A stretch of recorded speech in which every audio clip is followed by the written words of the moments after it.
Maintenant, on passe à la situation alimentaire, dont la démarche est quasi identique à celle de la situation mère ou la situation de départ. Le temps, c'est 10 minutes à peu près la durée. Donc, la présentation, elle dure 6 minutes.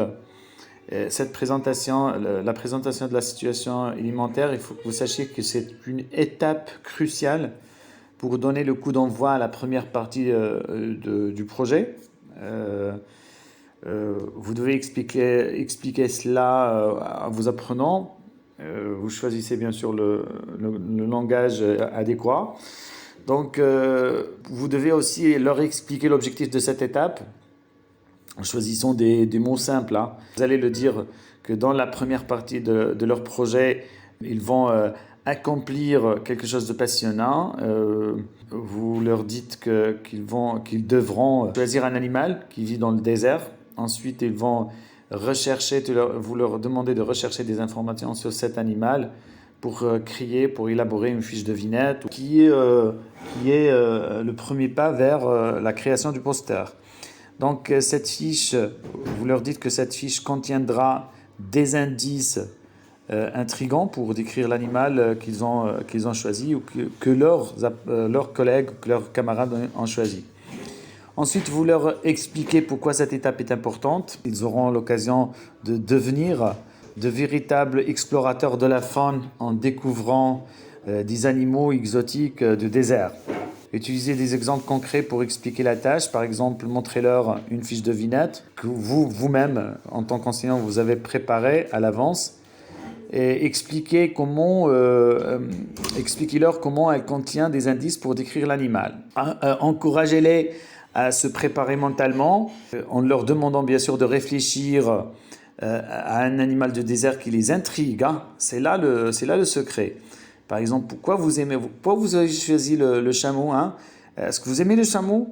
Est-ce que vous ne l'aimez pas? C'est pour ça que vous l'avez choisi. Donc, demandez-leur de le garder à l'esprit pour la prochaine étape du projet, bien sûr. C'est la première étape. Rappelez aussi que c'est le début d'une aventure passionnante et vous concluez bien sûr à la découverte bien sûr de la faune du désert. Encouragez-les à être curieux, à poser des questions et à s'impliquer activement. Par exemple, vous pouvez évoquer la ressemblance entre le fennec et le renard. C'est toujours en utilisant des images, hein. Là, c'est les images. Il faut être concis là-dessus. On passe maintenant aux ressources. Les ressources, c'est en 2 minutes. Il faut leur dire que dans notre aventure pour découvrir les animaux de désert, nous aurons besoin de plusieurs ressources, hein, pour nous guider. Nous allons utiliser par exemple des ressources telles que le vocabulaire relatif à la description, hein, comme les parties du corps de l'animal, les adjectifs qualificatifs de couleur, hein. Vous leur dites cela, hein, il faut les impliquer.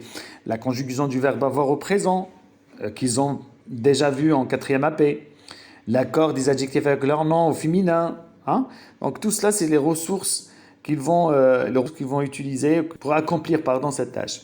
Expliquez aussi comment ces ressources seront utilisées. Dites aux apprenants comment, par exemple, expliquez-leur que le vocabulaire relatif à la description les aidera à décrire les animaux, que la conjugaison du verbe avoir sera utile pour parler de caractéristiques et que l'accord aussi des adjectifs garantira que leur description soit précise. Voilà, donc il faut en parler, hein. Il faut les encourager aussi à diversifier leurs sources d'informations. Ils peuvent se servir de livres, d'images, d'internet, hein, et même de leurs propres observations pour en apprendre davantage sur les animaux du désert. Et on termine par l'interaction. L'interaction, ça peut durer 2 minutes, hein. C'est l'implication des apprenants. Donc vous allez commencer par inviter vos apprenants à partager leurs connaissances par rapport à cet animal, par l'animal qu'ils ont choisi. Posez une question comme « Qui aimerait partager un animal du désert qu'il connaît ?»